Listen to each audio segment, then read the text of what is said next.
On continue d'en parler avec Pierre Vermeuren, historien spécialiste du Maghreb et des sociétés arabo-berbères, auteur de l'ouvrage Dissidents du Maghreb depuis les indépendances aux éditions Belin. Bonjour.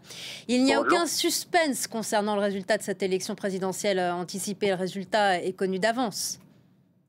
Absolument. Le suspense qui demeure, c'est le taux de participation parce qu'il est très important.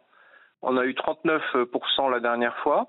Cette fois-ci, le candidat a présenté, le pouvoir a présenté un candidat du FFS, ce qui permet de mettre fin peut-être au vote blanc ou à la non-participation de la Kabylie, ce qui pourrait permettre d'améliorer le score global. Donc c'est autour de cette question-là que se pose la vraie interrogation. Le président Tebboune, il est arrivé au pouvoir dans la foulée du mouvement du Hirak en 2019, mouvement qu'il a ensuite muselé. Qu'en est-il aujourd'hui de ce Hirak? Est-ce qu'il peut renaître sous une forme ou sous une autre? Écoutez, la page a été tournée notamment par l'épisode du Covid qui a permis finalement au pouvoir de mettre fin à cette contestation très spectaculaire, donc que tout le monde a en mémoire.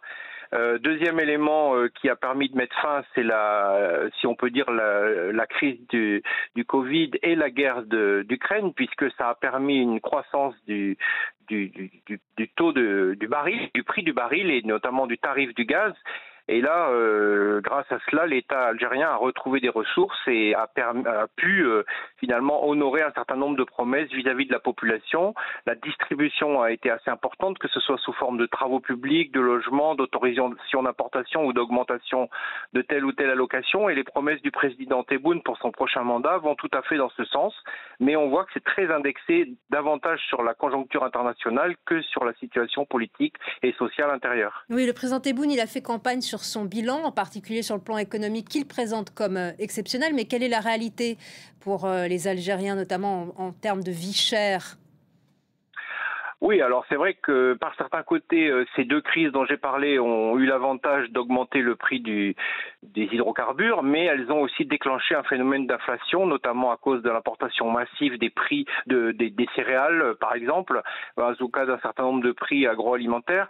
Donc c'est mitigé parce que effectivement l'inflation a été forte, elle commence à descendre depuis quelques mois comme un peu partout, mais elle a handicapé le pouvoir d'achat des Algériens, d'où les promesses d'augmentation de salaires, de revenus, d'allocations chômage, de retraite, de traitement des fonctionnaires. C'est évidemment une question centrale, d'autant plus que le pouvoir est échaudé puisque quand il y a eu des grandes crises ces 2 dernières décennies, c'était toujours lié à une conjoncture pétrolière basse et donc à des prix, finalement un manque de moyens pour l'État pour honorer la redistribution dont il est chargé. C'est une économie très particulière puisque c'est une économie qui repose sur la rente pétrolière et sa redistribution. Sur le plan politique, maintenant, il y a deux autres candidats. Est-ce qu'ils représentent réellement une opposition? Alors tous les observateurs ont souligné que il représente évidemment des courants bien réels de la vie politique, notamment le MSP tendance frères musulmans, si on peut dire, et puis le FFS qui est un vieux parti à la fois socialiste et dont l'ancrage est plutôt en Kabylie, mais aussi national. Donc ces deux forces existent, mais les candidats qui les dirigent aujourd'hui ne sont pas des personnalités de premier plan comme on en a connu autrefois à la tête de ces deux partis. Donc ils ne risquent pas de faire d'ombre au président Tebboune, qui va certainement avoir une réélection très confortable dans un large fauteuil. C'est pas vraiment une surprise pour les Algériens. D'autres candidats d'ailleurs ont été écartés par le Conseil constitutionnel. On ne peut pas dire que ce ne sont pas des partis représentatifs, mais ils ne sont pas portés par des personnalités connues et capables de faire trembler la présidence. Et où en est, vous parliez du parti affilié aux frères musulmans, où en est le mouvement islamiste aujourd'hui en Algérie? Alors il est multiple. Une partie d'ailleurs, notamment le parti El Bina, soutient le président Tebboune dans l'alliance présidentielle. D'autres islamistes sont intégrés à l'intérieur des forces dominantes, notamment du FLN. Et puis il y a ce parti qui est respectueux des lois, qui aujourd'hui est le MSP, qui soutient le candidat donc Hassani. Mais les plus radicaux, si vous voulez, ne font plus partie du paysage politique. Certains, d'ailleurs, partis islamistes révolutionnaires sont criminalisés et pourchassés. Le terrorisme fait toujours partie des objets de la lutte de l'État algérien, mais on peut dire que l'islamisme, d'une certaine manière, est très présent dans la société, mais il a été domestiqué politiquement. Et quels sont les rapports actuellement entre l'armée et le président Tebboune ? Écoutez, le président Tebboune a été évidemment installé par l'armée, c'est un secret pour personne. C'est un préfet qui a une longue expérience préfectorale, donc il a été habitué, c'est un wali, il a été habitué à diriger des territoires. Il est possible qu'il manifeste qu'il ait une certaine liberté de manœuvre. Tout le monde sait très bien, et on l'a vu au moment quand il a annoncé il y a un peu plus d'un mois que sa nouvelle candidature, on se demandait s'il allait être reconduit. Il l'a été, ça veut dire qu'il a la confiance finalement des dirigeants de l'institution principale du pays, à savoir l'institution militaire. Est-ce qu'il a une marge d'autonomie? Certainement. Est-ce qu'elle est très grande? Pas vraiment, mais comme il bénéficie d'une conjoncture économique favorable et que d'autre part il a permis de sortir de cette spectaculaire crise du Irak et puis bien sûr d'avoir surmonté aussi la crise du Covid, finalement les militaires ou en tout cas le haut état-major l'a reconduit et lui a manifesté sa confiance. Il faut rappeler que c'est un homme de 79 ans, que l'Algérie est dirigée par des personnalités très âgées.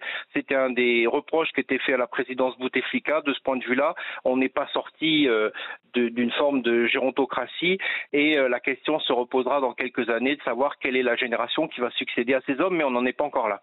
D'accord, donc la place de l'armée au sein de la société algérienne, elle est importante toujours aujourd'hui. Elle est incontestablement importante, que ce soit dans les budgets, que ce soit dans le rôle politique, voire dans le rôle économique. C'est une place centrale. Il faut rappeler que la géopolitique de la région est très instable entre les conflits au Sahel et la persistance du conflit en Libye, les relations très mauvaises avec le Maroc, le contrôle des frontières en Méditerranée. Tout ça fait beaucoup, sans parler de la sécurisation de la frontière avec la Tunisie. Donc l'armée a de quoi faire. Elle occupe part très importante du budget des investissements et du commerce extérieur à travers ses achats d'armement à la Russie. Donc oui, elle reste la colonne vertébrale de la République algérienne démocratique. Le président Tebboune, comme le président français Emmanuel Macron, sont deux présidents qui n'ont pas vécu la guerre de l'indépendance algérienne. Où en est-on actuellement de la réconciliation des mémoires entre les deux pays ? Oui, alors c'est définitivement plus aucun président des deux pays n'aura vécu la guerre d'Algérie, c'est certain. La réconciliation était plutôt bien engagée parce qu'il y a plutôt une relation positive entre le président Macron et le président Tebboune.